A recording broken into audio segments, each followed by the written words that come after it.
Birgitta. Welcome. Can you unmute? Thank you for being here. We're delighted to have you. Well, thank you for having me. Yes. Mariusz is here also. Marius. Marius. Here. Hello. Hi, Hello, Marius. Yes. Hi, everyone. Michael. Hey, Elizabeth. Hey. Hey. I want to welcome everyone. For those that don't know me, I'm Mitchell Piper. I'm the president of OMAI, because we're welcoming two former singers to our conversation today. Birgitta, of course, is director of the Royal Swedish Opera in Stockholm, and Markus is with Opera Wroclaw in Poland. Both of them have made that transition into administration and done it quite successfully. I'm going to turn this over now to Markus Laska, who is the head of our communications committee. Markus? Yeah, thanks for being here. We have two co-hosts with Barbara Zamek and Stephen Svanholm. So let's start with Birgitta. Yes, thank you, Markus. Well, I have been a singer for 25 years. I started here in Stockholm as a member of the ensemble at the Royal Opera. It started quite early to have a mixture of belonging to a theater, to an ensemble, at the same time starting to build up a freelance market around Europe. And also I came to the US. I've been spent a lot of time in New York at the Metropolitan. So that was a great life, I have to say.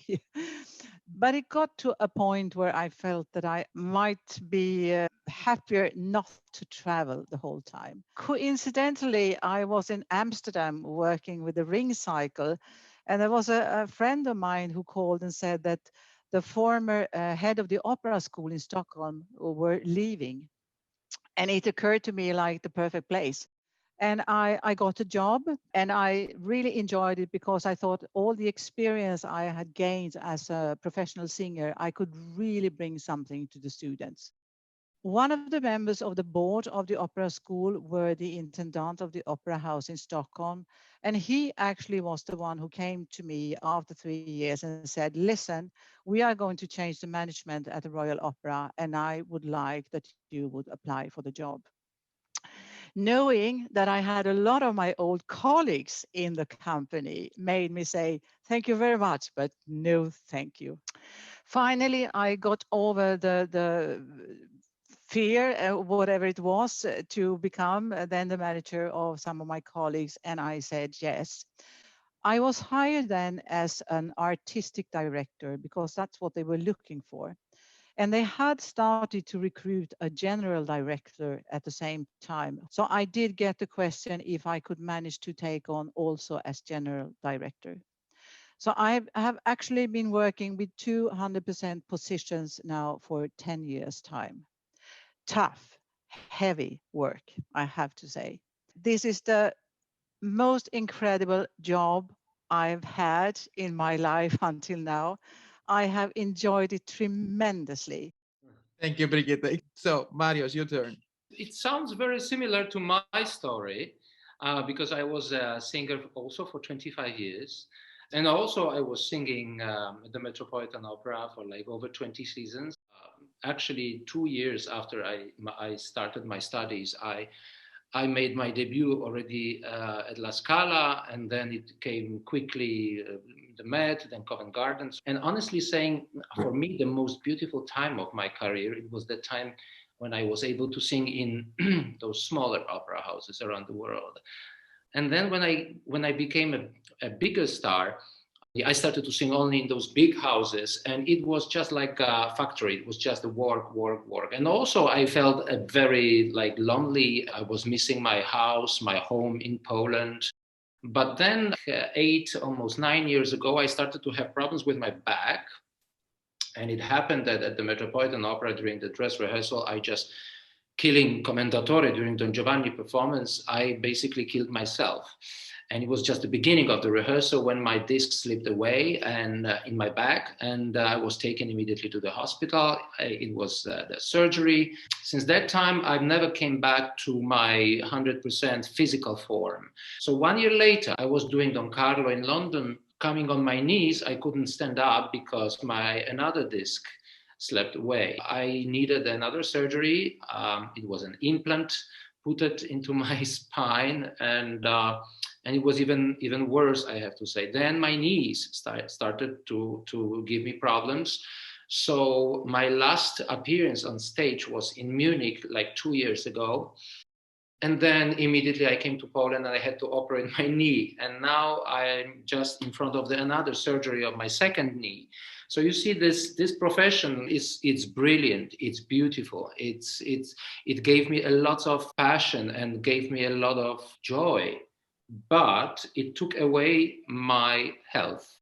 So that's why I decided, okay, enough of this.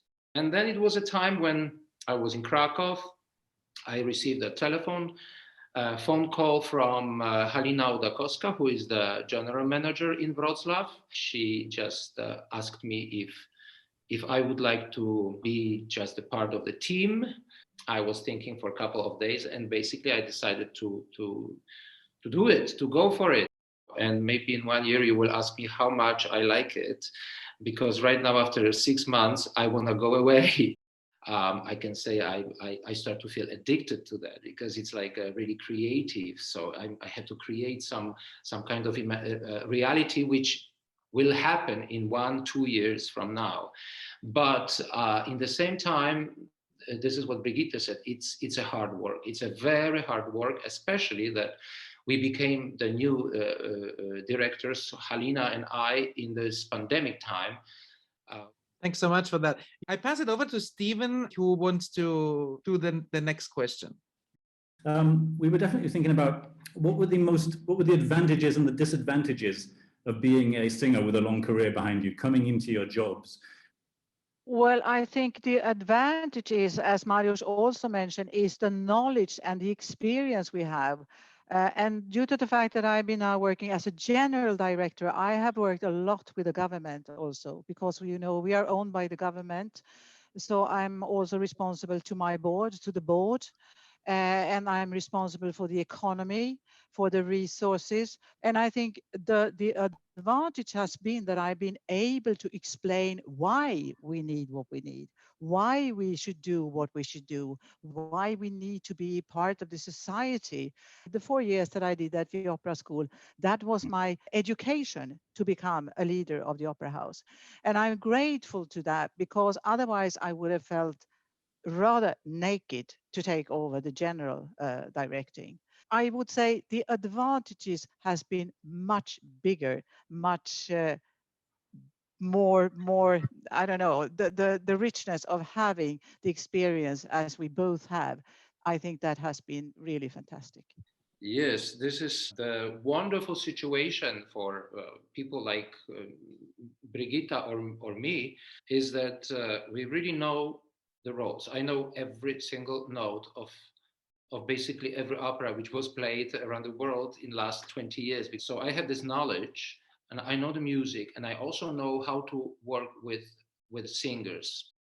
And also in the casting, I realized that in Poland, people don't really have much idea about casting. This knowledge of being an opera singer, it is helping me at least to really know how to speak to people. For many years, I had meetings, Peter Gelb and Nikolaus Bachler, all those people. We've been talking, we've been inviting people. We participated in so many private events, talking to people about the money, about the music.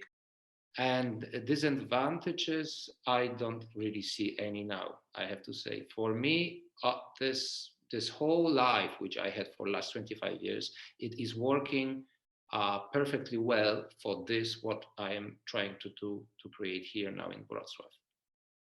Because when I joined the Columbia Artist Management, I was working with Bill Guerry, and I was calling him agent. Hello, Mr. Agent. And he was so angry with me, and he said, I'm not your agent, I'm your manager. I am your manager. And I didn't see any difference. I said, manager, agent is exactly the same thing for me. No, Mariusz, manager is managing, agent is booking. Yeah, that's why we are called the Opera Managers Association. So because we all feel in that way. I wanted to ask, how important do you find the social media when you do your casting? Do you ever look back at the social media of the singer? Do you research their recordings online? And I know, for example, for you, Mariusz, you didn't really use social media to have such a huge career, which is it's amazing. But what is your look on that?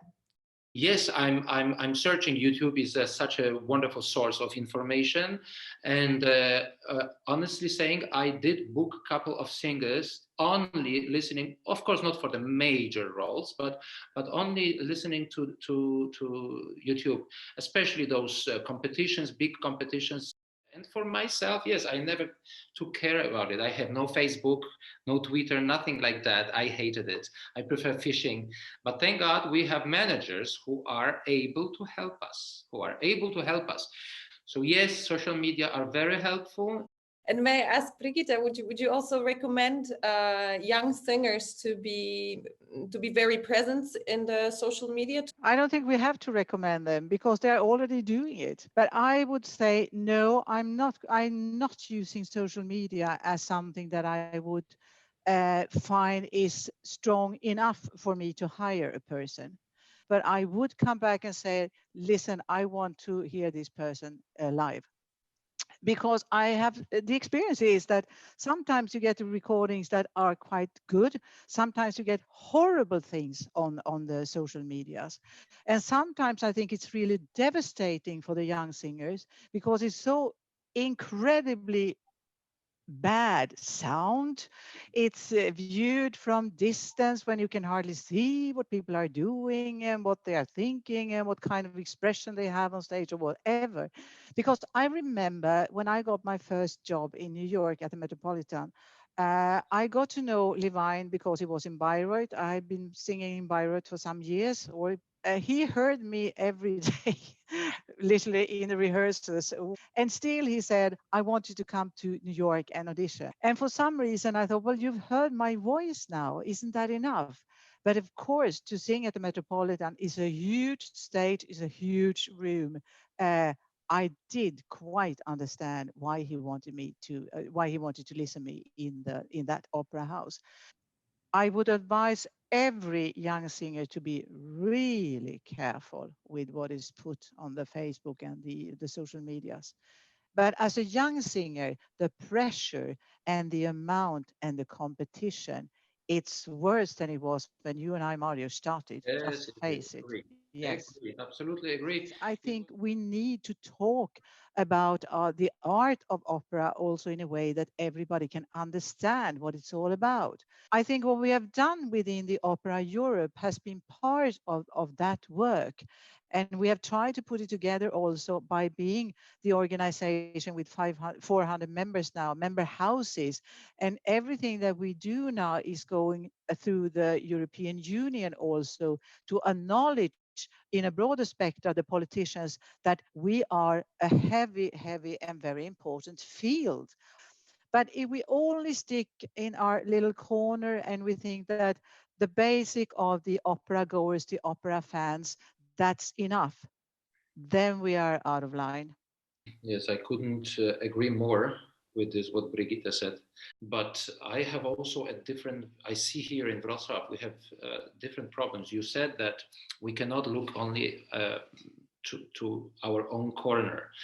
Right now, actually, I have to say, I have to look just basically for this, what I have around me, because we are struggling. We are struggling with lack of interest of everybody, politicians, sponsors. In Poland, this is the major problem. We would have bigger audience. We would have bigger support if we were able to connect those people in the better way with our opera house. For me, this open mind, open heart, and creativity, this is what can solve the problems. But I don't know if I answered Franco's question, but at least I touched the subject which is really vibrating in me for last couple of months. And if I don't get help, if I don't get the support from all of you, Wrocław may be lost, because Wrocław and then other places like Krakow. What I fear is that during the pandemic, there are so many young, talented singers who never were able to come for an audition, who didn't get any contact with you, with an agency, who wasn't able to be given the exam even. And I think we have created a situation where young, talented people even might be afraid to attend this business. And you know, the whole balance in between this older generation singers and in between those who were very young and starting the career, the balance was like this. Now it is a little bit against the older and singers who are more expensive and who are somehow tired already. And I believe that for young singers is a huge opportunity. It sounds crazy, but I believe it is much bigger opportunity than 2, 3, 4, or 5 years ago. And I believe that when the vaccination will be more popular and people will do it, that it will just unblock some strangely blocked parts of our minds. I put on top of your speech a small candy made of hope. I agree with you, Mariusz. And hope is the last thing that we should give up. So I totally agree with you. Absolutely. Okay. We are running almost 2 hours when it was scheduled to be 1 hour. So you're fantastic speakers. I just want to jump in and I want to thank Markus, Laska. Congratulations to Sarah, to Barbara, to your entire committee that has put all of these together. Thank you, guys. Such a pleasure. Well, thanks a lot for having been here. Thank you, Markus, and thank you, everybody. Yeah, absolutely. Let's hope to meet again by first. Yes. Yes. Thanks. Thanks so much. Bye. Bye, Sarah. Thank you, Mari. Bye-bye. Bye. Thanks, everybody. Good night. Io da lei sceltavo quanto venga a far le sue difese, le legittime pretese io mi vengo a palesare. Ah, silenzio, silenzio, silenzio, io son qui per giudicar. Io como al mondo conto, vengo qui per testimone del premesso matrimonio con prestanza di Dalla. Ah, silenzio, lo vedremo. Il contratto